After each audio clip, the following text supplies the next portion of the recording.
You have uploaded a video to Microsoft Stream on SharePoint, and now you want to enable transcript and caption for that video using Microsoft Stream with edit options. Here is how you do it. Now, firstly, you want to make sure that you're on SharePoint and not the Classic, because this is for SharePoint. So you're on Office, you went to Microsoft Stream, and now let's pull that video that you have uploaded. It will start automatically.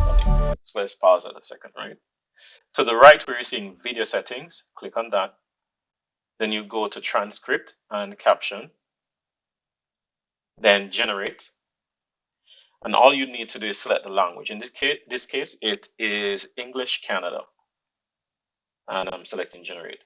Now it takes a couple of seconds for the transcript to be generated. As you see here, the generate time varies based on the media length. So I'll give it a couple of seconds and then refresh. So I've gone ahead and refreshed the page. And now you're seeing the caption. So what I'll do in this case, part of the text, I'm going to change first class and include hyphen right there. So let me edit that and change this to first class with a hyphen. Hit done. Let me mute this. Refresh. Then I have to mute it again, more than likely. And let's go straight to the caption for,